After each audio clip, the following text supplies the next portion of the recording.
کتاب کا چھٹا لیسن ہے شروط الصلاۃ۔ شیخ فرماتے ہیں شروط الصلاۃ وہی تسع،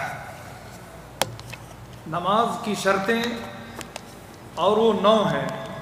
پھر انہوں نے شمار کرایا، اسلام ہے، عقل ہے، تمیز ہے، رفع حدث ہے، نجاست کا ازالہ ہے، ستر عورت ہے، وقت کا داخل ہونا ہے، استقبال قبلہ اور نیت ہے۔ یہ 9 شرطیں نماز کی ہیں جن کا ذکر مصنف کتاب نے چھٹے لیسن کے اندر بیان فرمایا۔ سب سے پہلی چیز یہ کہ شرط کیا ہے۔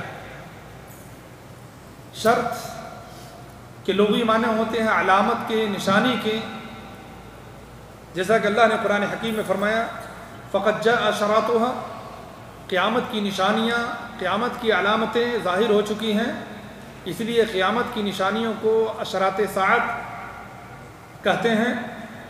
ایسے ہی لغت کے اندر شرط کے معنی کسی چیز کو لازم کر لینے کے بھی، لیکن اصطلاح میں شرط کہتے ہیں ما یلزم من عدمه العدم ولا یلزم من وجوده وجود ولا عدم لذاته، یعنی جس کے نہ ہونے سے، جس کی نفی سے، جس کے عدم سے مشروط کا نہ ہونا لازم آئے، البتہ اس کے ہونے سے ہونا یا نہ ہونا دونوں میں سے کوئی لازم نہ آئے۔ جیسے نماز کی شرطوں میں سے وضو ہے، وضو نماز کی شرط ہے۔ اگر وضو نہیں ہوگا تو نماز بھی صحیح نہیں ہوگی۔ کیوں؟ اس لیے کہ وضو نماز کے لیے شرط ہے۔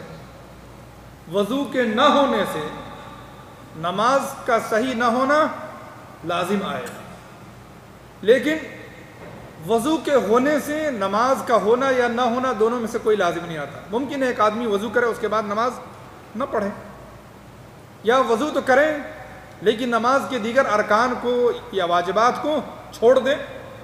خلاصہ یہ کہ شرط اسے کہتے ہیں جس کے نہ ہونے سے مشروط کا، اس عبادت کا نہ ہونا لازم آئے، البتہ اس کے ہونے سے ہونا اور نہ ہونا دونوں میں سے کوئی لازم نہ آئے۔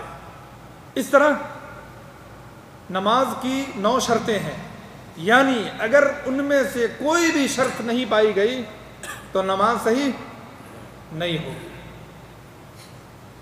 اور نماز ہم سب جانتے ہیں، نماز جسے عربی میں صلاۃ کہتے ہیں، صلاۃ کے لغوی معنی ہوتے ہیں دعا کے، اور صلاۃ اصطلاح میں کہتے ہیں یہ عبادت ذات اقوال و افعال مخصوصہ مفتتحۃ بالتکبیر ومختتمۃ بالتسلیم، یعنی مخصوص اقوال و افعال والی وہ عبادت جو شروع ہوتی ہیں تکبیر تحریمہ سے اور ختم ہوتی ہیں سلام پر، اس کو نماز کہتے ہیں۔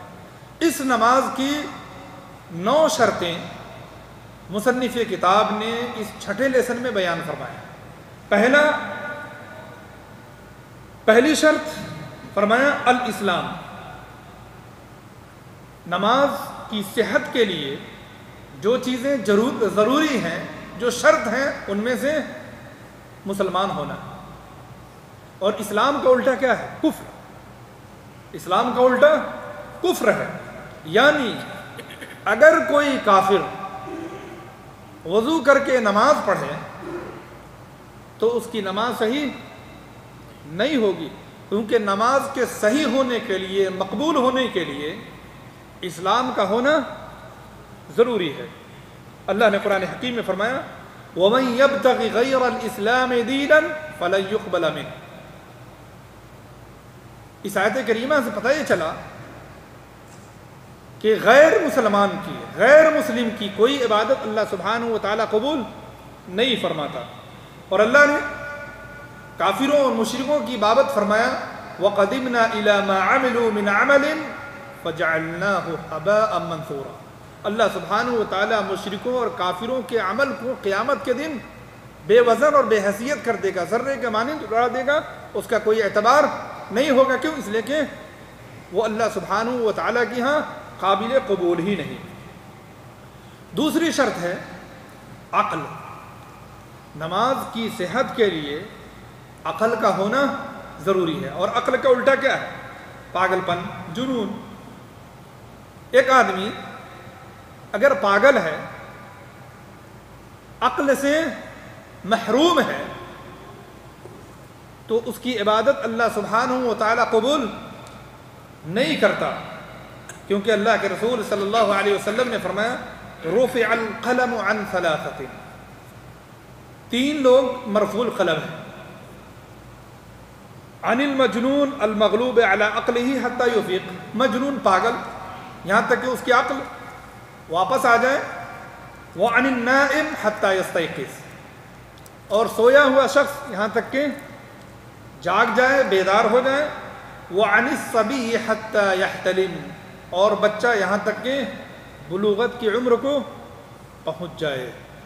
یہ جو شرطیں ہیں، یہ شرطیں تمام عبادتوں کے لیے ضروری ہیں. نماز ہو کہ روزہ ہو یا دیگر عبادتیں ہوں، اس سے صرف 2 عبادت مستثنیٰ ہیں. ایک تو زکوٰۃ. زکوٰۃ اگر کوئی بچہ مالدار ہے، گرچہ ابھی بلوغت کو نہیں پہنچا، لیکن اس کے مال سے اس کا ولی زکوٰۃ ادا کرے. ایسے ہی حج کی فرضیت کے لیے بالغ ہونا تو ضروری ہے، لیکن اگر کوئی بچہ حج کرتا ہے تو اس کا حج کیا ہے؟ صحیح ہے. گویا پہلی شرط مسلمان ہونا، اسلام کا ہونا، اور دوسری شرط عقل کا ہونا، اور تیسری شرط بیان فرمایا مصنف نے التمیز، سن تمیز کو پہنچنا. سن تمیز کو بچہ کب پہنچتا ہے؟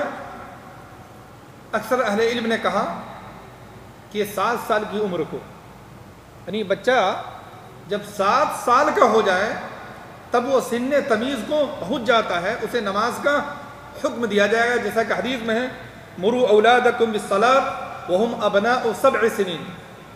جب تمہارے بچے 7 سال کے ہو جائیں انہیں نماز کا حکم دو. وَاضْرِبُوهُمْ عَلَيْهَا وَهُمْ أَبْنَاءُ 10، اور جب 10 سال کی عمر کو پہنچ جائیں تو نماز چھوڑنے پہ اس کی سرزنش کرو. وَفَرِّقُوا بَيْنَهُمْ فِي الْمَضَاجِعِ، اور 10 سال کے بعد ان کے بستر بھی الگ کر دو. اس حدیث پاک سے پتہ یہ چلا کہ نماز کی صحت کے لیے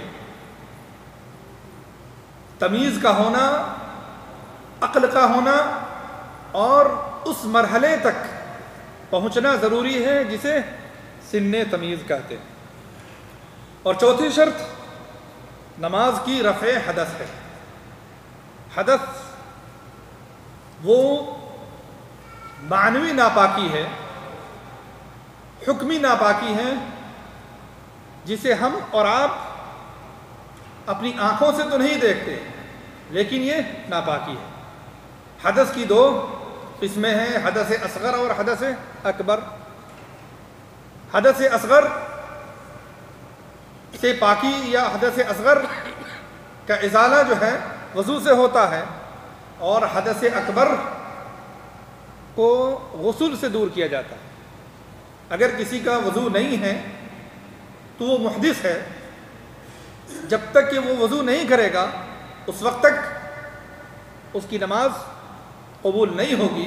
اور اگر اس کے اوپر حدث اکبر ہے، بڑا حدث ہے، جیسے محتلم ہو جانا، بیوی سے مباشرت کرنا، عورت کا حیض اور نفاس سے پاک ہونا، ان تمام شکلوں میں، صورتوں میں، حالتوں میں غسل فرض ہے. جب تک کہ وہ غسل نہیں کرے گا اس وقت تک وہ حدث اس کے اوپر باقی رہے گا، اور جب تک حدث باقی رہے گا اس وقت تک اس کی نماز قبول نہیں ہوگی. اللہ کے رسول صلی اللہ علیہ وسلم نے فرمایا لا تقبل صلاة من احدث حتى يتوضا. صحیح بخاری و مسلم کی یہ حدیث کہ جو شخص محدث ہے اس کی نماز اس وقت تک قبول نہیں ہوتی جب تک کہ وہ وضو نہ کرے. لا يقبل صلاة من احدث حتى يتوضا. محدث کی نماز اس وقت تک قبول نہیں ہوتی جب تک کہ وہ وضو نہ کرے۔ اور حضرت عبداللہ بن عمر رضی اللہ تعالیٰ عنہ کی مرفوع حدیث کہ آپ صلی اللہ علیہ وسلم نے فرمایا لا تقبل صلاة بغیر طہور، بغیر طہارت کے، اور طہارت ان دونوں ہی سے، حدث اصغر سے بھی اور اکبر سے بھی، بغیر طہارت کے نماز قبول نہیں ہوتی۔ اور حضرت علی رضی اللہ تعالیٰ عنہ کی حدیث کہ آپ صلی اللہ علیہ وسلم نے فرمایا مفتاح الصلاة الطہور، نماز کی کنجی کیا ہے؟ طہارت، پاکی ہے۔ وتحریمها التکبیر، اور نماز کے اندر، نماز کے باہر کی چیزیں کب حرام ہوتی ہیں؟ جب وہ تکبیر تحریمہ کہہ لیتا ہے، اور پھر جو چیزیں اب تک حرام تھی نماز کے دوران وہ حلال کب ہو جاتی ہیں؟ جب وہ سلام پھیر کر نماز سے نکل جاتا ہے۔ ان تمام حدیثوں کا خلاصہ یہ ہے کہ نماز کی صحت کے لیے رفع حدث یہ ضروری ہے۔ اور چوتھی شرط نماز کی صحت کے لیے یہ ہے کہ 3 چیزیں پاک ہو: بدن، کپڑا جس کپڑے میں نماز پڑھ رہا ہے، اور وہ جگہ جہاں پہ وہ نماز پڑھ رہا ہے۔ بدن کا پاک ہونا، جس کپڑے میں وہ نماز پڑھ رہا ہے اس کپڑے کا پاک ہونا، اور جس جگہ وہ نماز پڑھ رہا ہے اس جگہ کا پاک ہونا۔ ان تینوں کا پاک ہونا ضروری ہے۔ جسم کا پاک ہونا، بدن کا پاک ہونا، کئی ایک حدیثیں اس پر دلالت کرتی ہیں۔ اللہ کے رسول صلی اللہ علیہ وسلم نے پیشاب اور پاخانے سے استنجے کا حکم دیا۔ اللہ کے رسول صلی اللہ علیہ وسلم نے پیشاب اور پاخانے سے استنجا کا، پاکی حاصل کرنے کا حکم دیا ہے۔ یہ اسی لیے ہے کہ پیشاب اور پاخانے سے طہارت حاصل کرنا، جسم کو پاک کرنا ضروری ہے۔ اللہ کے رسول صلی اللہ علیہ وسلم پیشاب اور پاخانے سے استنجا کرتے تھے، اور آپ صلی اللہ علیہ وسلم نے عضو مخصوص کو مدی کی شکل میں دھونے کا حکم دیا، جیسا کہ حضرت علی رضی اللہ تعالی عنہ کی حدیث ہے۔ اور ساتھ ہی آپ صلی اللہ علیہ وسلم نے جسم کو پاک نہ رکھنے والے کو وعید سنائی۔ فرمایا جب آپ صلی اللہ علیہ وسلم کا گزر 2 قبروں کے پاس سے ہوا، فرمایا انہما لیعذبان، ان 2 قبر والوں کو عذاب ہو رہا، وما يعذبان فی کبیر، اور عذاب بظاہر کسی بڑے گناہ کی وجہ سے نہیں ہو رہا ہے، تو گناہ بڑا لیکن لوگ اسے بڑا نہیں سمجھتے۔ اور آج بھی دیکھیں عموماً وہ لوگ جو ٹائٹ پتلون پہنتے ہیں وہ پیشاب کے چھینٹوں سے بہت آسانی سے نہیں بچ پاتے، اس لیے آپ نے فرمایا اما احدہما فکان لا یستتر من البول، ان میں سے ایک تو پیشاب کے چھینٹے سے نہیں بچتا تھا، وَأَمَّا الْآخَرُ فَكَانَ يَمْشِي بِالنَّمِيمَةِ، اور دوسرا چغل خوری کرتا تھا، ایک کی بات دوسروں کو فساد اور بگاڑ کے طور پہ پہنچاتا تھا۔ اس حدیث پاک سے پتہ یہ چلا کہ نماز کے لیے بدن کا، جسم کا پاک ہونا ضروری ہے۔ کپڑے کا پاک ہونا، اس کے اوپر بھی کئی حدیثیں دلالت کرتی ہیں۔ ایک عورت، ایک خاتون اللہ کے رسول صلی اللہ علیہ وسلم کی خدمت میں حاضر ہوئی اور کہا یا رسول اللہ ارأیت احدانا تحید فی الثوب کیف تصنع، ایک عورت اپنے کپڑے میں حیض سے پاک ہوتی ہے، وہ کیا کرے؟ تو آپ صلی اللہ علیہ وسلم نے فرمایا تحطہ ثم تقرصہ بالماء وتنضحہ وتصلی فیہ، کہ وہ اس گندگی کو اپنے ناخن سے پاک کرے، مل کر کے، ناخن سے رگڑ کر کے، پھر اس پر پانی چھڑکے اور اس میں نماز پڑھ لے۔ اس زمانے میں عموماً لوگوں کے پاس متعدد کپڑے نہیں ہوتے تھے، اس لیے آپ صلی اللہ علیہ وسلم نے بیان فرمایا کہ اگر اس کے پاس ایک ہی کپڑا ہے اور اس کپڑے میں اسے نماز پڑھنا ہے تو ضروری یہ ہے کہ وہ حیض اور نفاس کی نجاست کو وہ پانی سے پاک صاف کریں، اس کے بعد نماز پڑھیں۔ اسے پتہ ہی چلا کہ کپڑوں کا نجاست سے پاک ہونا ضروری ہے۔ اور وہ حدیث بہت مشہور کہ آپ صلی اللہ علیہ وسلم نے بچے اور بچی کے تعلق سے فرمایا کہ اگر بچہ دودھ پینے والا ہے، صرف دودھ پی رہا ہے، تو اس کے پیشاب پہ چیٹا مارا جائے گا، اور اگر بچی ہے تو اس کو دھلا جائے گا، جیسا کہ حدیث ہے بول الغلام ینضح و بول الجاریۃ یغسل۔ لیکن ضروری یہ ہے کہ بچہ وہ ابھی مدت رضاعت میں ہو اور صرف دودھ پر گزارا کر رہا۔ ایسے ہی جس جگہ وہ نماز پڑھ رہا ہے اس جگہ کا بھی پاک ہونا ضروری ہے۔ اس پر وہ حدیث، مشہور حدیث دلالت کرتی ہے کہ آپ صلی اللہ علیہ وسلم مسجد میں تشریف فرما تھے، ایک دیہاتی آیا اور اس نے مسجد میں پیشاب کر دیا۔ صحابہ کرام نے اسے ڈانٹا، پھٹکارا، تو آپ صلی اللہ علیہ وسلم نے فرمایا دعوہ، چھوڑ دو، وحریقوا علی بولہ سجلا من ماء او ذنوبا من ماء، اس کے پیشاب پہ ایک ڈول پانی بہا دو، فانما بعثتم میسرین ولم تبعثوا معسرین۔ اس حدیث پاک سے پتہ یہ چلا کہ نماز پڑھنے کی جگہ مسجد یا کوئی اور جگہ ہو، اس جگہ کا پیشاب پاخانے سے، دیگر نجاستوں سے پاک ہونا ضروری ہے۔ گویا پانچویں شرط یہ ہے کہ بدن اور وہ کپڑا جس میں وہ نماز پڑھ رہا ہے، اور جگہ، بدن، کپڑا اور جگہ، یہ تینوں ہر قسم کی نجاستوں سے پاک اور صاف ہو۔ چھٹی شرط یہ ہے کہ اس کا ستر، نمازی کا ستر ڈھکا ہوا، ستر عورت۔ تمام اہل علم اس بات پر متفق ہیں کہ اگر کوئی شخص قدرت کے باوجود برہنہ اور ننگے نماز پڑھتا ہے تو اس کی نماز صحیح نہیں ہوتی۔ البتہ وہ ستر ڈھکنے پر قادر ہی نہیں، اس کے پاس کوئی ایسی چیز نہیں ہے، کپڑا یا کوئی اور چیز جس سے وہ ستر ڈھک لے، تو عاجزی کی حالت میں اگر وہ برہنہ نماز پڑھتا ہے تو اس کی نماز ہو جائے گی۔ لیکن قدرت ہوتے ہوئے اگر کوئی برہنہ اور ننگا نماز پڑھتا ہے تو اس کی نماز نہیں ہوتی۔ مرد کے لیے ستر کیا ہے، عورت کے لیے ستر کیا ہے؟ اہل علم نے اس کی وضاحت فرمائی۔ مرد کے لیے ستر ناف اور گھٹنے کے درمیان، ناف سے لے کر گھٹنے تک، مرد کے لیے ستر ناف سے لے کر گھٹنے تک، اس کا ڈھکا ہونا یہ ضروری ہے۔ اللہ کے رسول صلی اللہ علیہ وسلم نے فرمایا ما بین السرۃ والرکبۃ عورہ، یعنی ناف اور گھٹنے کے درمیان جو کچھ ہے وہ ستر ہے۔ اور حضرت عائشہ رضی اللہ تعالی عنہما کی حدیث ہے کہ آپ صلی اللہ علیہ وسلم نے فرمایا لا يقبل اللہ صلاۃ حائض الا بخمار۔ اس حدیث پاک سے پتہ یہ چلا کہ مرد کا ستر ناف سے گھٹنے تک ہے، اور عورت مکمل ستر ہے، اس کا پورا جسم ستر ہے سوائے چہرے اور ہتھیلی کے۔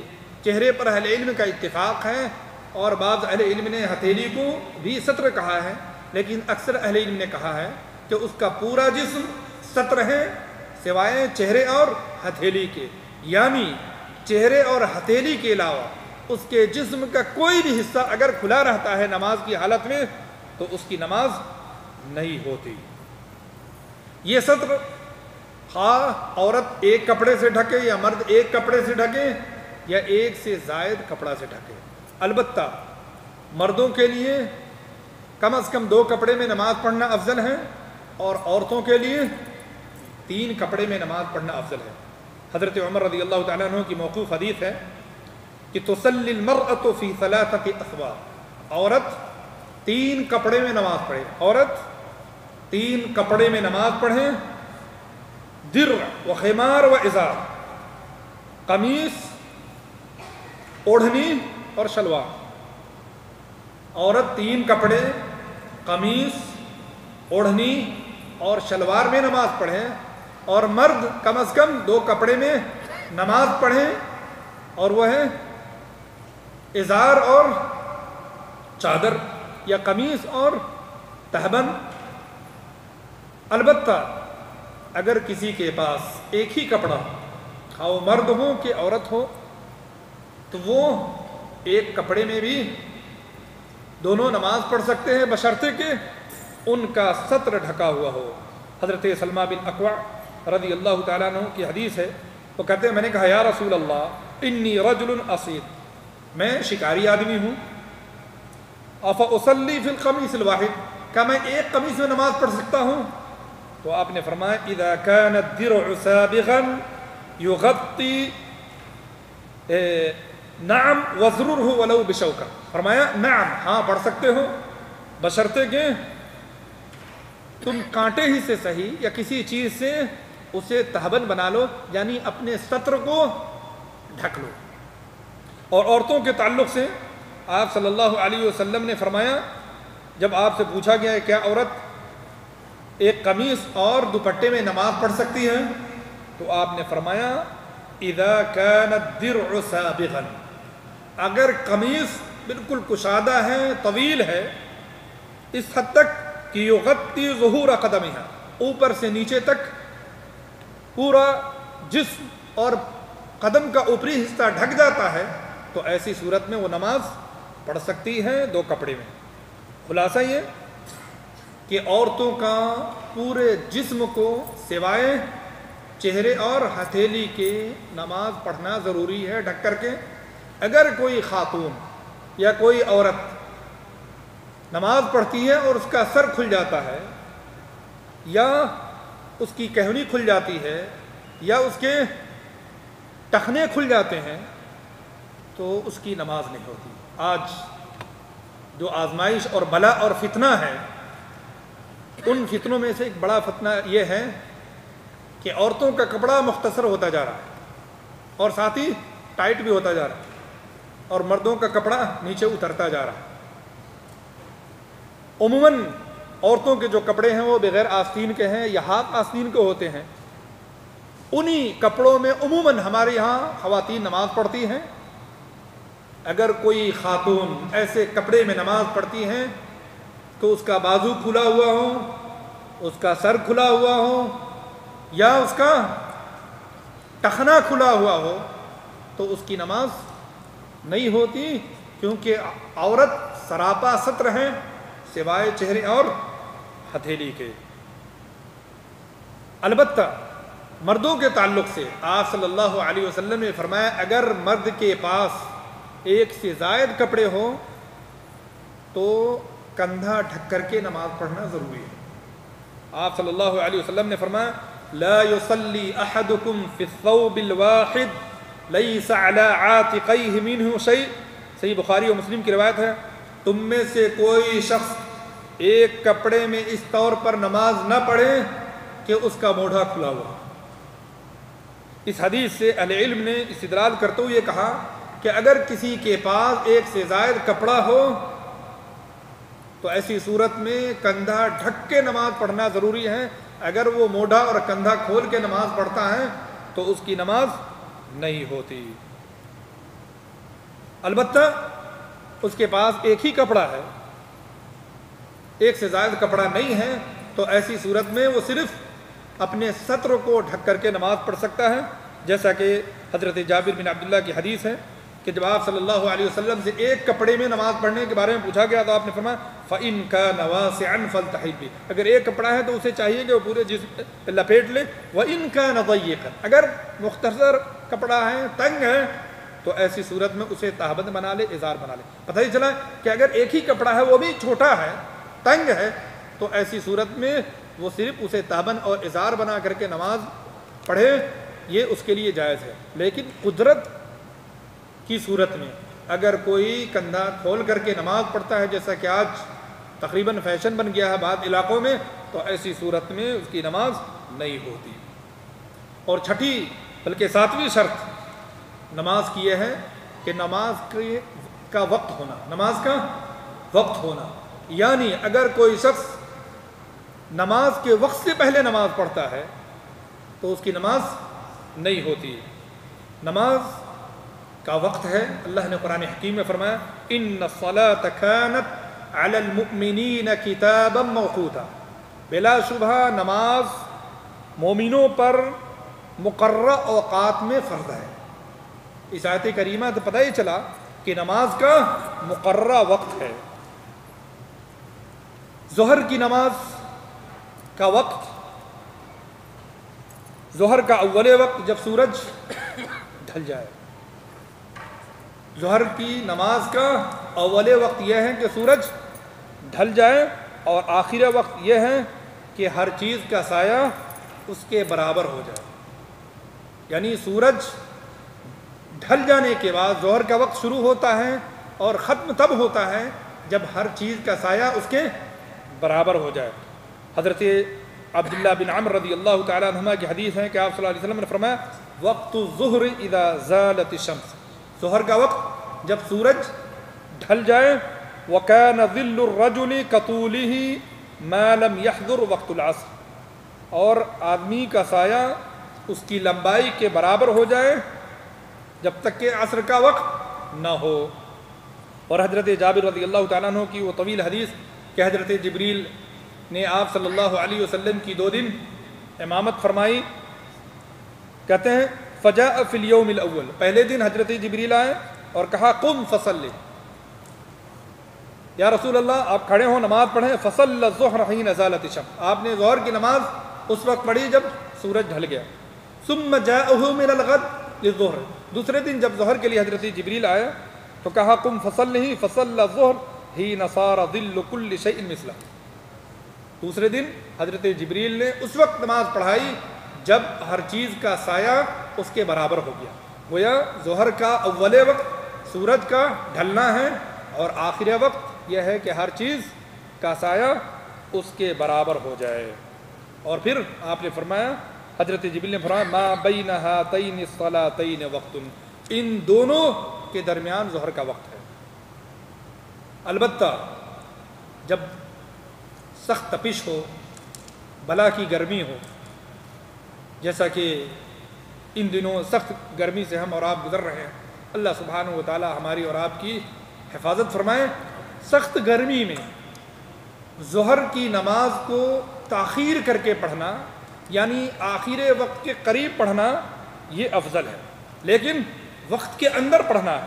آپ صلی اللہ علیہ وسلم نے فرمایا اذا اشتد الحر فابردوا بالصلاۃ، جب سخت گرمی ہو تو ظہر کی نماز کو ٹھنڈا کر کے پڑھو، فإن شدت الحر من فیح جہنم، کیونکہ گرمی کی شدت یہ جہنم کی لپٹ میں سے ہے۔ لیکن بقیہ نمازوں کو اول وقت میں پڑھنا یہ افضل ہے سوائے 2 نماز کی۔ ظہر کی نماز سخت گرمی میں تاخیر سے پڑھنا افضل ہے، اور اگر گرمی نہیں ہو تو اول وقت میں پڑھنا افضل ہے، اور عشاء کی نماز کو تاخیر سے پڑھنا افضل ہے اگر لوگ آسانی سے آ سکتے ہوں، لیکن اگر لوگوں پہ گراں گزرے تاخیر سے پڑھنا تو ایسی صورت میں اول وقت میں پڑھنا یہ بہتر ہے۔ عصر کا وقت ظہر کے وقت کے بعد شروع ہوتا ہے، یعنی ہر چیز کا سایہ اس کے جب برابر ہو جائے تو عصر کا وقت یہ شروع ہوتا ہے، اور آخر وقت جب ہر چیز کا سایہ اس کے دوگنا ہو جائے، ہر چیز کا سایہ اس کے دوگنا ہو جائے، یا بعض حدیثوں میں ہے کہ جب سورج زرد ہو جائے، جب سورج کیا ہو جائے؟ زرد ہو جائے، پیلا ہو جائے۔ صحیح حدیث ہے صحیح مسلم کی کہ آپ صلی اللہ علیہ وسلم نے فرمایا وَوَقْتُ الْعَصْرِ مَا لَمْ تَصْفَرَّ شَمْسُ، عصر کا وقت اس وقت تک باقی رہتا ہے جب تک کہ سورج زرد نہ ہو جائے، پیلا نہ ہو جائے۔ اور حضرت جابر کی وہ طویل حدیث حضرت جبریل کی امامت کے تعلق سے اس میں یہ ہے کہ آپ صلی اللہ علیہ وسلم کو جب نماز پڑھائی تو فرمایا فصل العصر حین صار ظل کل شیء مثلہ، آپ نے عصر کی نماز پہلے دن پڑھائی جب ہر چیز کا سایہ اس کے برابر ہو گیا، اور دوسرے دن اس وقت حضرت جبریل نماز پڑھائی جب ہر چیز کا سایہ 2 گنا ہو گیا۔ اور دوسری حدیث حضرت ابو ہریرہ کی کہ آپ صلی اللہ علیہ وسلم نے فرمایا کہ من ادرک من الصبح رکعتا قبل ان تطلع الشمس فقد أدرك الصبح ومن أدرك ركعة من العصر قبل أن تغرب الشمس فقد أدرك العصر۔ اس حدیث پاک سے پتہ ہی چلا کہ اختیاری وقت تو یہ ہے کہ ہر چیز کا سایہ اس کے 2 مثل ہو جائے یا سورج زرد ہو جائے، یہ اختیاری وقت ہے۔ لیکن اگر کسی کی نماز باقی ہے، عصر کی نماز، تو وہ سورج غروب ہونے تک پڑھ سکتا ہے۔ غروب ہونے سے پہلے اگر اس نے 1 رکعت بھی پڑھ لی تو اس کے عصر کی نماز ادا ہوگی، قضا نہیں ہوگی۔ اور مغرب کا وقت یہ ہے کہ جب سورج غروب ہو جائے، مغرب کا اول وقت کیا ہے کہ سورج غروب ہو جائے، ڈوب جائے، اور آخر وقت یہ ہے کہ جب آسمان سے سرخی ختم ہو جائے، شفق ختم ہو جائے۔ اللہ کے رسول صلی اللہ علیہ وسلم نے فرمایا وَوَقْتُ صَلَاةِ الْمَغْرِبِ مَا لَمْ يَغِبْ الشَّفَقُ، صحیح مسلم کی روایت ہے کہ مغرب کا وقت اس وقت تک باقی رہتا ہے جب تک کہ شفق یعنی سرخی غائب نہ ہو جائے۔ البتہ افضل یہ ہے کہ سورج غروب ہونے کے فوراً بعد نماز پڑھی جائے۔ سورج غروب ہونے اور نماز میں صرف اتنا فاصلہ ہو کہ آدمی وضو کر کے 2 رکعت نماز پڑھ لے، کیونکہ آپ صلی اللہ علیہ وسلم کے زمانے میں صحابہ کرام مغرب کے وضو کے بعد، اذان کے بعد 2 رکعت نماز پڑھا کرتے تھے، جیسا کہ مشہور حدیث ہے صلو قبل صلاۃ المغرب، آپ صلی اللہ علیہ وسلم نے فرمایا مغرب کی نماز سے پہلے پڑھو۔ آپ نے تیسری مرتبہ فرمایا لمن شاء، جو چاہے۔ اس سے پتہ ہی چلا کہ مغرب کی نماز سے پہلے 2 رکعت نماز ہے، گویا مغرب کی اذان کے بعد اتنا وقت ہو کہ آدمی وضو کر لے اور 2 رکعت نماز پڑھ لے، اس کے بعد فوراً مغرب کی نماز پڑھنا یہ افضل ہے۔ اور عشاء کا وقت شروع ہوتا ہے مغرب کے وقت کے ختم ہونے کے بعد، یعنی سرخی شفق کے ختم ہونے کے بعد عشاء کا وقت یہ شروع ہوتا ہے اور آدھی رات تک باقی رہتا ہے، آدھی رات تک باقی رہتا ہے۔ حضرت عبداللہ بن عمرو رضی اللہ تعالیٰ عنہما کی حدیث ہے وَوَقْتُ صَلَاةِ الْعِشَاءِ إِلَى نِصْفِ اللَّيْلِ الْأَوْسَطِ، عشاء کی نماز کا وقت آدھی رات تک ہے، آدھی رات تک ہے۔ اور حضرت جابر رضی اللہ تعالیٰ عنہ کی وہ حدیث، نبی اکرم صلی اللہ علیہ وسلم کو حضرت جبریل نے امامت فرمائی، کہا جاءہ العشاء، پہلے دن آئے، عشاء کی نماز پڑھائی، حین غاب الشفق، جب شفق یعنی سرخی ختم ہو گئی، ثم فی الیوم الثانی، دوسرے دن حضرت جبریل نے کب نماز پڑھائی، حین ذہب نصف اللیل، جب آدھی رات ختم ہوئی، فصلی العشاء، اس وقت آپ صلی اللہ علیہ وسلم نے نماز پڑھی۔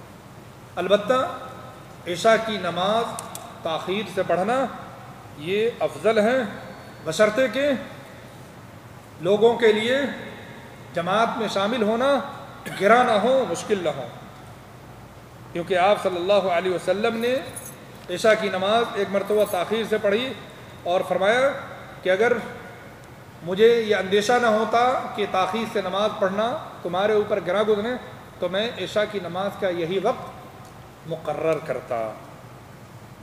البتہ اگر کوئی شخص سویا رہ گیا یا بھول گیا تو وہ صبح صادق سے پہلے تک اگر عشاء کی نماز پڑھتا ہے تو عشاء کی نماز ادا ہی ہوگی، قضا نہیں ہوگی۔ عشاء کی نماز یعنی ایک اختیاری وقت ہوتا ہے نماز کا، ایک یہ غیر اختیاری وقت ہوتا ہے۔ تو اختیاری وقت یہ شفق کے بعد آدھی رات تک ہے، البتہ غیر اختیاری وقت یعنی جس کو وقت ضرورت کہتے ہیں یہ صبح صادق تک ہے۔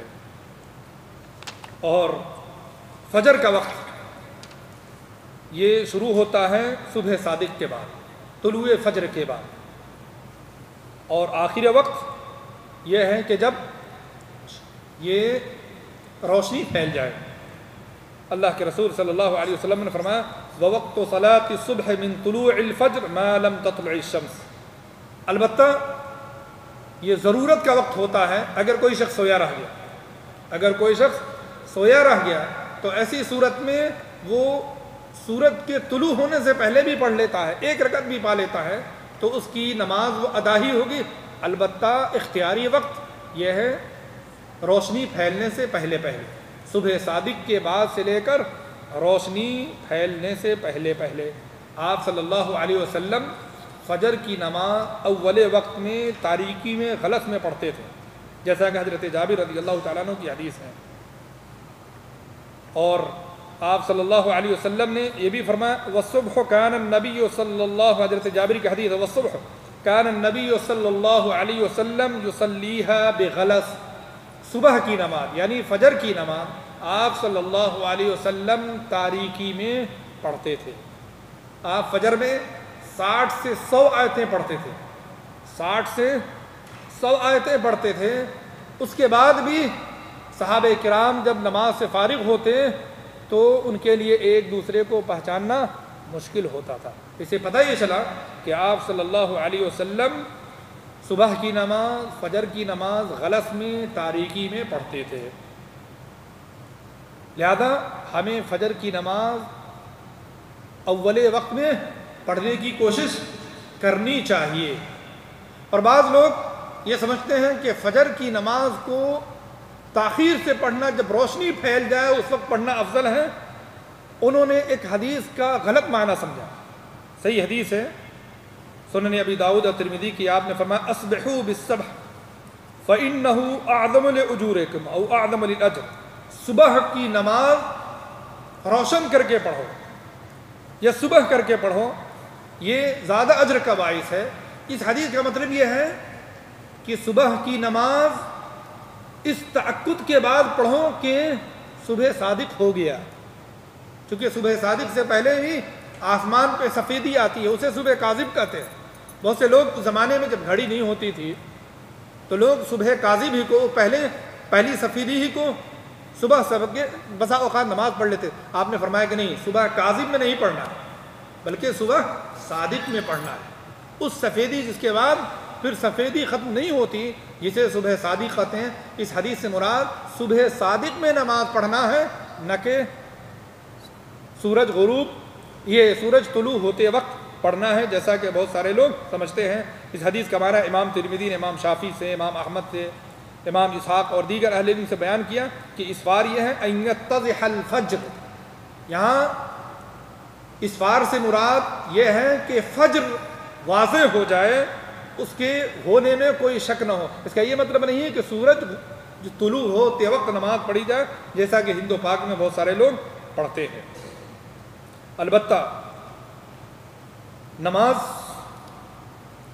سے اگر کوئی شخص سویا رہ گیا یا غافل رہ گیا اور جب نیند سے بیدار ہوا تو سورج طلوع ہونے کو ہے، وضو کر کے اگر وہ نماز پڑھتا اتنا وقت پا لیتا ہے کہ اس کی ایک رکعت بھی سورج طلوع ہونے سے پہلے ہو جاتی ہے، تو ایسی صورت میں اس کی وہ نماز ادا ہی ہوگی، قضا نہیں ہوگی، کیونکہ آپ صلی اللہ علیہ وسلم نے فرمایا من ادرک من الصبح رکعتا قبل ان تطلع الشمس، اگر سورج طلوع ہونے سے پہلے کسی نے ایک رکعت بھی پا لی فقد ادرک الصبح، گویا اس نے صبح کی نماز، فجر کی نماز پا لی۔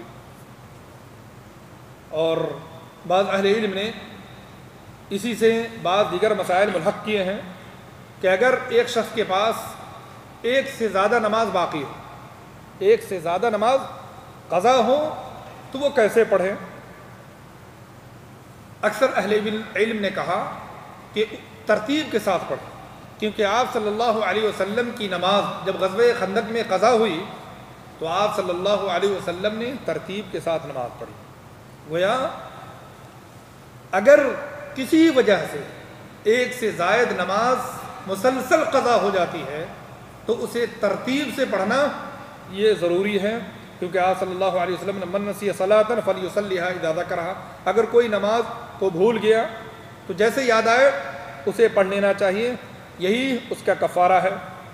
اور غزوہ خندق کے موقع پر جب جنگ کی وجہ سے آپ صلی اللہ علیہ وسلم کی اور دیگر مسلمانوں کی نماز قضا ہو گئی تو آپ نے عصر کی نماز سورج غروب ہونے کے بعد پڑھی۔ غروب ہونے کے بعد آپ نے پہلے عصر کی نماز پڑھی، اس کے بعد آپ نے مغرب کی نماز پڑھی۔ اس سے پتہ یہ چلا کہ اگر ایک سے زائد نماز قضا ہو تو ایسی صورت میں ترتیب یہ ضروری ہے۔ اور وقت سے متعلق ایک اور مسئلہ ہے کہ اگر کوئی شخص مسلسل 2 وقتوں تک سویا رہ گیا، 1 سے زائد نماز تک وہ سویا رہ گیا، تو کیا وہ اس کی قضا اسی ترتیب کے ساتھ کرے گا یا صرف ایک ہی نماز پڑھے گا؟ اہل علم نے اس سلسلے میں اختلاف کیا، کئی ایک رائے ہے اہل علم کی۔ کہا کہ اگر جس طریقے سے کوئی شخص بے ہوش ہو گیا، اگر وہ 3 دن سے زیادہ بے ہوش رہا تو اس کی تمام نماز ثابت ہے۔ اگر 3 دن یا اس سے کم وہ بے ہوش رہا ہے تو ہوش آنے کے بعد اسے بقیہ نمازیں ترتیب کے ساتھ قضا کرنی ہوں۔ لہذا اسی بے ہوش سے ملحق کرتے ہوئے اہل علم نے خوابیدہ شخص کو کہا کہ اگر کوئی شخص 1 سے زیادہ نمازوں تک سویا رہ گیا تو ایسی صورت میں وہ اسی ترتیب کے ساتھ اس نماز کو قضا کرے گا۔ اور بعض اہل علم نے کہا کہ اگر کوئی شخص 3 دن کیا ہفتہ عشرہ تک بے ہوش رہا، جیسے ہوش آئے اسے ہفتہ عشرے کی نماز پڑھنی۔ اور بعض اہل علم نے کہا کہ نہیں، اگر 5 نمازیں تک وہ بے ہوش رہا ہے تب تو اسے قضا کرنی، اگر اس سے زیادہ ہے تو اسے صرف 5 نمازوں کی قضا کرنی ہے۔ اور بعض اہل علم نے اس کے علاوہ بھی رائے دی ہے، لیکن صحیح یہی ہے کہ اگر کوئی شخص 3 دن تک یا اس سے کم بے ہوش رہا تو ہوش آنے کے بعد اسے نمازیں قضا کرنی ہوں گی۔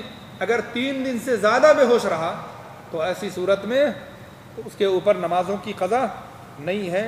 اسی کو شیخ ابن باز رحمہ اللہ اور بعض دیگر اہل علم نے راجح قرار دیا ہے۔ اور 8ویں شرط نماز کی استقبال قبلہ، قبلہ کا رخ کرنا۔ اللہ نے قرآن حکیم میں فرمایا فَوَلِّ وَجْهَكَ شَطْرَ الْمَسْجِدِ الْحَرَامِ وَحَيْثُ مَا كُنْتُمْ فَوَلُّوا وُجُوهَكُمْ شَطْرَهُ۔ اور وہ مشہور حدیث جسے حدیث مسیء صلاۃ کہتے ہیں، آپ صلی اللہ علیہ وسلم نے اس شخص کو کہا اذا قمت الى الصلاۃ، جب نماز کے لیے کھڑے ہو فاسبغ الوضوء، یعنی جب نماز کا ارادہ کرو فاسبغ الوضوء، اچھی طرح سے وضو کرو، ثم استقبل القبلہ، پھر قبلہ کا رخ کرو، استقبال قبلہ کرو، فکبر۔ اس حدیث سے پتہ یہ چلا کہ نماز کے لیے استقبال قبلہ، یا آیت کریمہ سے پتہ ہی چلا کہ نماز کے لیے استقبال قبلہ یعنی قبلہ کا رخ ہونا ضروری ہے۔ البتہ تفصیل یہ ہے کہ اگر کوئی شخص قبلہ کو اپنی آنکھوں سے دیکھ رہا ہو تو عین قبلہ کی طرف رخ کر کے نماز پڑھنا ضروری ہے۔ اگر کوئی شخص ساحت حرم میں ہے اور قبلہ اس کے سامنے ہے تو عین قبلہ کا رخ ضروری ہے، لیکن اس کے اور قبلے کے درمیان حائل ہے یا بہت دور ہے، جیسے مثال کے طور پہ یہاں ہے، تو ایسی صورت میں جہت قبلہ یہ کافی ہے، یعنی یہاں سے قبلہ مغرب کی طرف ہے، اگر کوئی مغرب کی طرف رخ کر کے نماز پڑھ لیتا ہے تو یہ کافی ہے، خواہ عین قبلہ ہو یا نہ ہو، کیونکہ آپ صلی اللہ علیہ وسلم نے فرمایا ما بین المشرق والمغرب قبلۃ، مشرق و مغرب کے درمیان قبلہ ہے۔ گویا جو شخص قبلے کو دیکھ رہا ہو اس کے لیے عین قبلہ ضروری ہے، اور اگر کوئی شخص عین قبلہ کو نہ دیکھ رہا ہو تو اس کے لیے جہت قبلہ یعنی قبلہ کی طرف رخ کر لینا، اس جہت کی طرف رخ کر لینا کافی ہے۔ البتہ 4 حالتوں میں استقبال قبلہ یہ ساقط ہے، 4 حالتوں میں قبلہ یہ شرط نہیں ہے یا استقبال قبلہ ساقط ہے۔ پہلی حالت یہ ہے کہ ایک آدمی قبلہ کو جاننے کے لیے ہر ممکن کوشش کرے، صحرا میں ہے، تاریکی میں ہے، اس کے پاس قبلہ کو پہچاننے کے لیے یا قبلہ کو معلوم کرنے کے لیے کوئی شخص نہیں ہے، اپنے طور پہ اس نے حتی المقدور کوشش کی، اور پھر تحری کے بعد اس کوشش کے بعد اس نے نماز پڑھی، نماز کے بعد اسے پتہ ہی چلا کہ اس کی نماز قبلہ کی طرف نہیں تھی، تب بھی اس کی نماز صحیح ہوگی، تب بھی اس کی نماز صحیح ہوگی۔ حضرت عامر بن ربیعہ کہتے ہیں کہ کننا مع النبی صلی اللہ علیہ وسلم فی لیلۃ مظلمہ، ایک تاریک رات میں ہم آپ صلی اللہ علیہ وسلم کے ساتھ تھے، فاشکلت علینا القبلہ، قبلہ ہمارے اوپر مشکل ہو گیا، فصلینا، ہم نے نماز پڑھ لی، فلما طلعت الشمس، جب سورج طلوع ہوا اذا نحن صلینا لغیر القبلہ، تب ہمیں پتہ چلا کہ ہم نے تو بغیر قبلہ کی نماز پڑھ لی.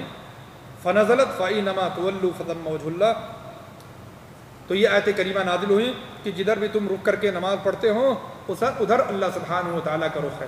اس حدیث پاک سے پتہ یہ چلا کہ اگر کسی نے کوشش اور تحری کے بعد غیر قبلہ کی طرف بھی نماز پڑھ لی تو اس کی نماز صحیح ہے، البتہ اسے ہر ممکن کوشش کرنی چاہیے.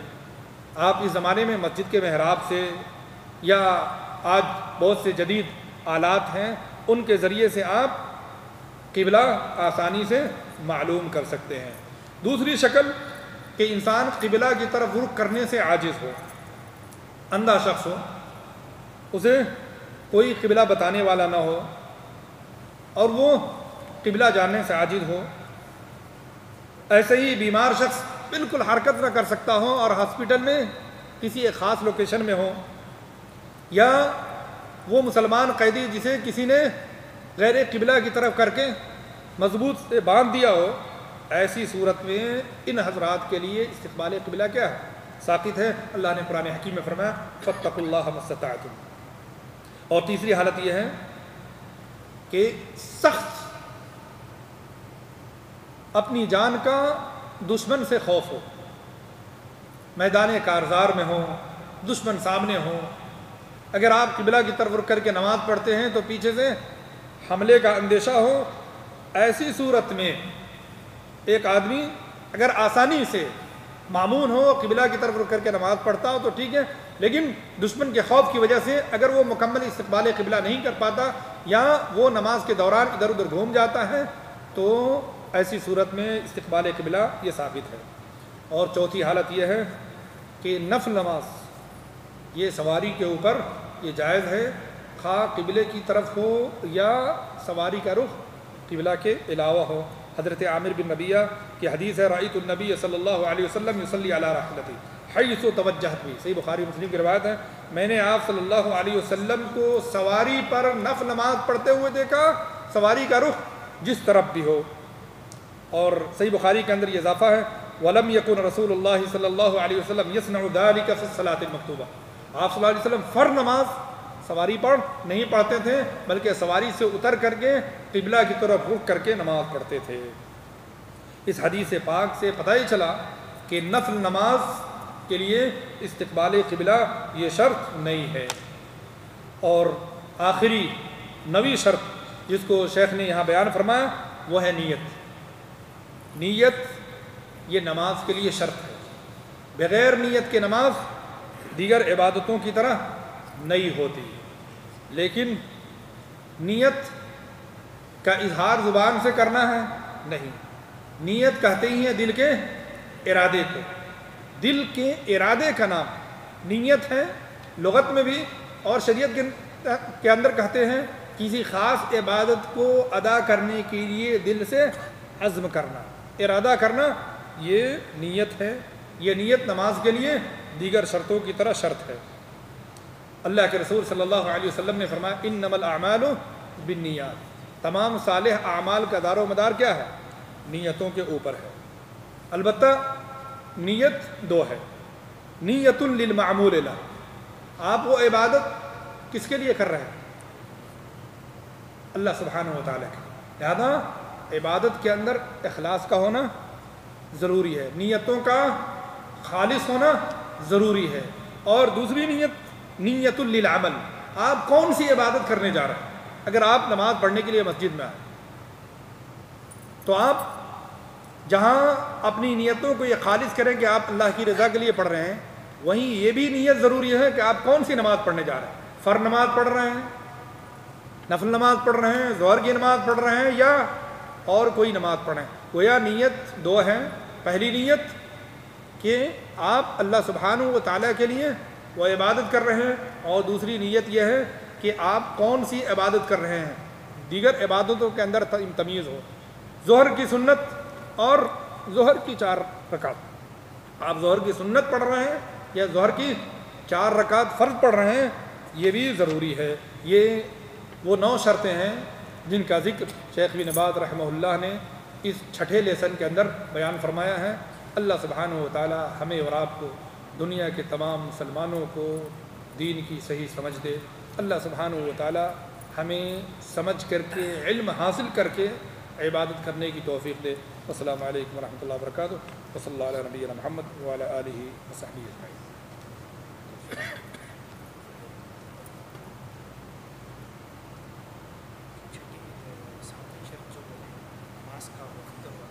جی ایسا وقت ہوتا ہے کہ ہمیں کہیں جانا ہوتا ہے، تو کیا ہم نماز کو پہلے پڑھ سکتے ہیں؟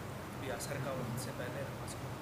ان کا یہ سوال ہے کہ کیا ایک آدمی سفر کر رہا ہے یا سفر کرنے کا ارادہ رکھتا ہے تو کیا دو نمازوں کو جمع کر سکتے ہیں، یا اگلی نماز کو پہلے ہی نماز کے وقت میں پڑھ سکتے یا نہیں پڑھ سکتے؟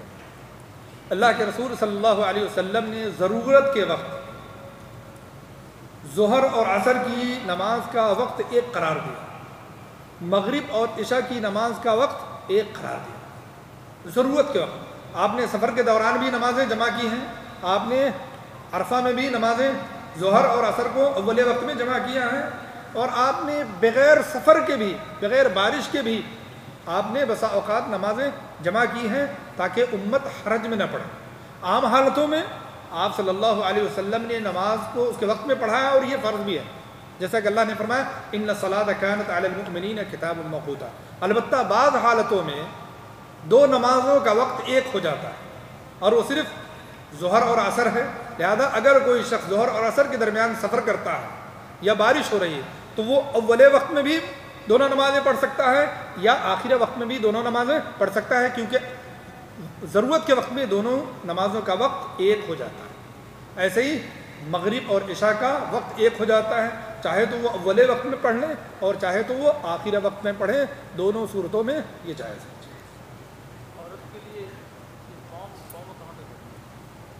حدیث کے اندر ہے ظاہر قدم، یعنی ٹخنا ڈھکنا ضروری ہے، اور پاؤں کا اوپر کا حصہ یہ اکثر اہل علم کے ہاں اس کا ڈھکنا ضروری ہے، یعنی پورا جسم، آپ یہ سمجھیں عورت کا پورا جسم ستر ہے، عورت کا پورا جسم ستر ہے سوائے چہرے اور ہتھیلی کے، سوائے چہرے اور ہتھیلی کے پورا جسم کا ڈھکنا ضروری ہے۔ اور وہ حدیث کہ آپ صلی اللہ علیہ وسلم کے سامنے جب اس خاتون نے کہا کہ یا رسول اللہ مجھے اندیشہ ہے کہ ہمارا جو ہے ٹخنا کھل جائے، تو آپ نے فرمایا کہ ایک بالش لٹکا لو، اگر اس سے بھی تو دو بالش لٹکا لو۔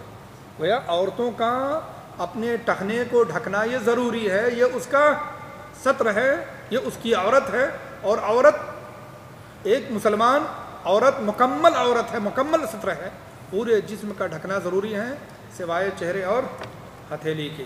یعنی اگر وہ نماز پڑھتی ہے اور اس کے جسم کا کوئی حصہ کھلا ہوا ہے سوائے چہرے اور ہتھیلی کے تو اس کی نماز نہیں ہوتی۔ ایسے ہی جیسے مرد نماز پڑھ رہا ہے اور اس کے گھٹنے اور ناف کے درمیان کا کوئی حصہ کھل جاتا ہے، جیسے کہ آج کل عموماً بہت ٹائٹ پتلون پہن کر کے بہت سے لوگ نماز پڑھتے ہوئے ملتے ہیں، اور آج کل بہت تنگ شرٹ، ٹی شرٹ ہو یا شرٹ ہو کو پڑھتے ہیں، جب وہ سجدے میں جاتے ہیں تو دونوں کے درمیان گیپ ہو جاتا ہے، شرٹ اوپر چڑھ جاتی ہے اور پینٹ نیچے کو چلا جاتا ہے، اور اس طرح سے اس کا ستر کھل جاتا ہے۔ اگر ستر کھل جاتا ہے تو پھر اس کی نماز نہیں ہوتی۔ اسی طریقے سے کوئی عورت نماز پڑھتی ہے، اس کے جسم کا کوئی حصہ کھل جاتا ہے سوائے چہرے اور ہتھیلی کے تو اس کی نماز نہیں ہوتی، بلکہ بعض اہل علم نے عورت کو مکمل ستر کہا ہے، صرف اس سے چہرے کو مستثنا کیا، حتیٰ کہ ہتھیلی کو ڈھکنا بھی بہت سے اہل علم کے ہاں واجب ہے، یعنی عورت کی ہتھیلی بھی یہ ستر ہے۔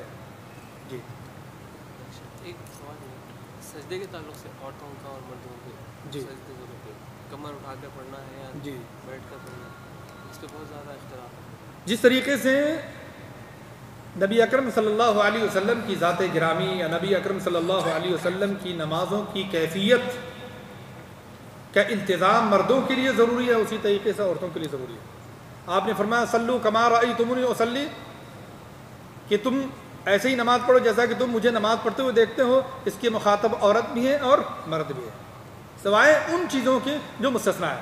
لہذا آپ صلی اللہ علیہ وسلم نے عورت اور مرد کی نمازوں میں سجدے میں اور سجدے کی کیفیت اور حیت میں فرق نہیں کیا۔ جو سجدے کا مشروع اور مسنون طریقہ مردوں کے لیے ہے وہی عورتوں کے لیے بھی ہے۔ جی، جو لوگ فرق کرتے ہیں ان کے پاس کوئی دلیل نہیں ہے۔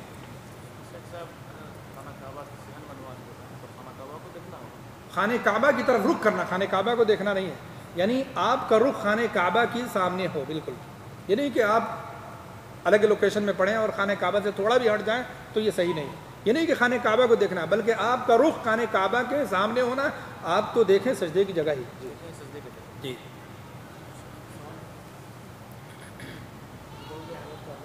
جی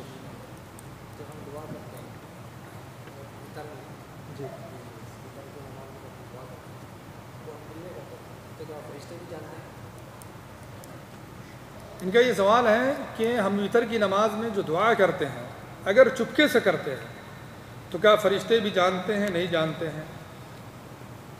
دل کے اندر جو وسوسہ ہے یا دل کے اندر جو خیالات ہیں، جب تک کہ زبان سے اس کا اظہار نہ ہو اس وقت تک سوائے اللہ کے کوئی نہیں جانتا۔ وَلَقَدْ خَلَقْنَا الْإِنسَانَ وَنَعْلَمُ مَا تُوَسْوِسُ بِهِ نَفْسُهُ، دل کے اندر جو خیالات ہیں ان خیالات کو اللہ کے علاوہ کوئی نہیں جانتا، نہ انسان جانتا ہے، نہ فرشتہ جانتا ہے، نہ کوئی اور جانتا ہے۔ جب ہم اس کا اظہار زبان سے کرتے ہیں تو فرشتے نوٹ کرتے ہیں اور دیگر لوگ جانتے ہیں۔ لہذا جو کچھ بھی ہم مانگتے ہیں کیا اس کے لیے ضروری ہے کہ فرشتے جانیں؟ ضروری نہیں۔ اللہ تعالیٰ آپ کی ضرورتوں کو جانتا ہے، اللہ سبحانہ و تعالیٰ آپ کی دل کی آواز کو سن رہا ہے۔ لہذا اگر کوئی شخص چپکے سے اللہ سے مانگتا ہے تو اللہ اس کی سنتا ہے۔ اور حضرت زکریا علیہ السلام نے جو دعا کی ہے قرآن کے اندر ہے کاف ہا یا عین صاد ذکر رحمت ربک زکریا اذ نادى ربہ نداء خفیا، اس وقت کو یاد کرو جب حضرت زکریا نے اپنے رب کو چپکے سے پکارا، اللہ نے سن لیا، اللہ نے سن لیا۔ ادعوا ربکم تضرعا وخفیا، دعا کرو رب سے عاجزی اور انکساری کے ساتھ اور پوشیدہ انداز، چیخ اور چلا کر کے۔ آپ صلی اللہ علیہ وسلم نے دعا کرنے سے منع کیا ہے، اللہ کہ آدمی اجتماعی دعا کر رہا ہے۔ اگر کوئی شخص انفرادی دعا کرتا ہے تو چپکے سے دعا کرنا ہی افضل ہے۔ جب صحابہ کرام رضوان اللہ علیہ مجمعین آپ صلی اللہ علیہ وسلم کے ساتھ فتح مکہ کے سفر میں تھے تو زور زور سے ذکر کر رہے تھے، دعا کر رہے تھے، تو آپ نے کہا فرمایا انکم لا تدعون اصم ولا غائما، جس رب کو تم پکار رہے ہو، جس سے دعا کر رہے ہو وہ بہرا نہیں ہے، وہ تم سے دور نہیں ہے، بلکہ جس کو تم پکار رہے ہو سمیع قریب اقرب الی احدکم من عنق راحلہ، جس رب کو تم پکار رہے ہو وہ بہت زیادہ سننے والا ہے، وہ قریب ہے، تمہاری جس سواری پر تم بیٹھے ہو اس کی گردن سے زیادہ وہ قریب ہے۔ وَإِذَا سَأَلَكَ عِبَادِي عَنِّي فَإِنِّي قریب، دعا کی بابت اللہ نے فرمایا جب میرے بندے میری بابت پوچھیں کہہ دیں کہ میں قریب ہوں، اپنی قدرت کے اعتبار سے جب بھی میرا بندہ مجھے پکارتا ہے میں اس کو سنتا ہوں۔ لہذا اگر کوئی شخص انفرادی دعا کرے تو انفرادی دعا خاموشی سے کرنا افضل ہے، اس کے اوپر قرآن کریم کی آیت بھی ہے اور نبی اکرم صلی اللہ علیہ وسلم کی احادیث مبارکہ بھی۔ لیکن اگر ان مقامات پہ جہاں آپ صلی اللہ علیہ وسلم نے اجتماعیت کے ساتھ دعا کی ہے وہاں پہ ظاہر ہے جو ہے جو شخص دعا کر رہا ہو اسے چاہیے کہ وہ اپنی آواز ان لوگوں تک پہنچائے جو اس کے ساتھ دعا میں شامل ہو۔ جی، لہن کے تعلق سے قرآن کی جو قرأت پڑھتے ہیں بخاری کی، ایک دور ایسا آئے گا جب لوگ ٹیوننگ میں جی جی وہ ہے آج کل آپ صلی اللہ علیہ وسلم نے ایک سے زیادہ حدیثوں میں اور خود اللہ نے قرآن حکیم میں قرآن کو ترتیل کے ساتھ پڑھنے کا حکم دیا، کہا فرمایا وَرَتِّلِ الْقُرْآنَ تَرْتِيلًا، قرآن کو ترتیل کے ساتھ پڑھو۔ اور صحیح بخاری میں روایت من لم یتغن بالقرآن فلیس منا، جو قرآن کو اس کے لہجے میں نہ پڑھے، تغنی کے ساتھ نہ پڑھے وہ ہم میں سے نہیں۔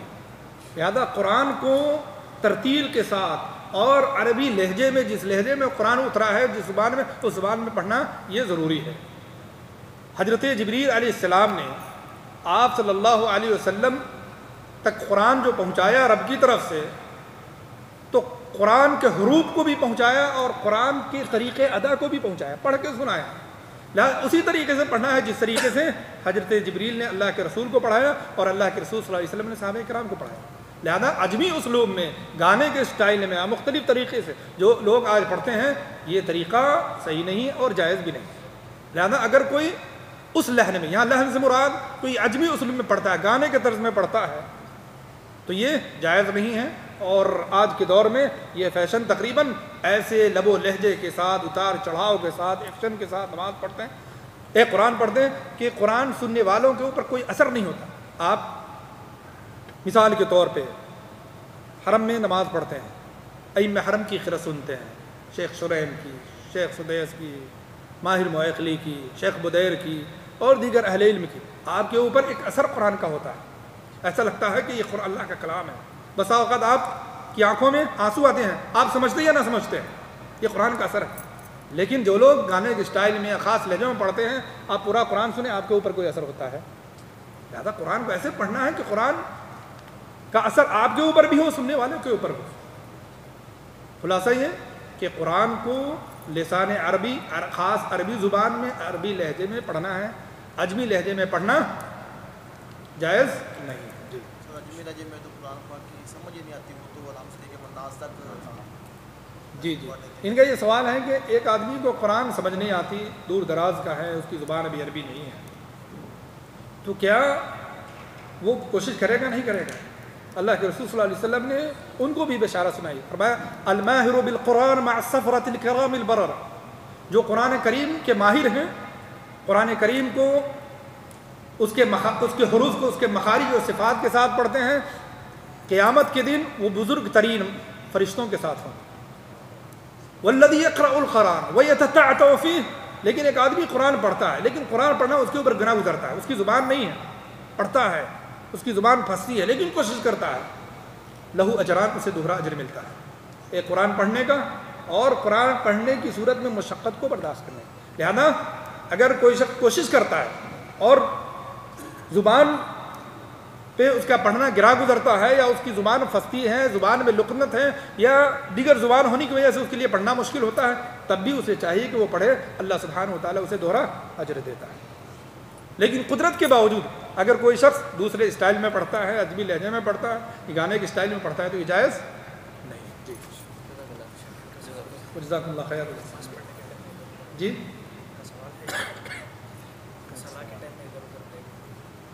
ہاں, کیا نماز کے دوران ادھر ادھر دیکھنا یا ادھر ادھر خیال لے جانا, آپ صلی اللہ علیہ وسلم نے اسے منع فرمایا اور کہا ذاک اختلاس یختلس الشیطان من صلاۃ العبد, یہ وہ اختلاس ہے شیطان جس کے ذریعے سے تمہاری نمازوں کا ثواب کم کرتا.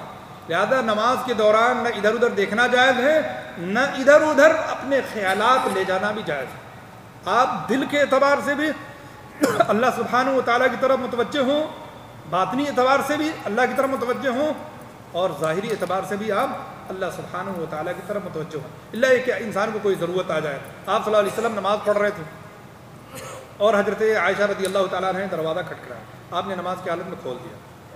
آپ نماز پڑھ رہے ہیں اور آگے سب خالی ہو رہی ہے, آپ آگے بڑھ رہے ہیں, تو یہ حدیث موجود ہے. نماز کے دوران جو ہے آپ صلی اللہ علیہ وسلم نے سب بندی کے لیے آگے پیچھے ہونے کا حکم دیا, دائیں بائیں ہونے کا حکم دیا.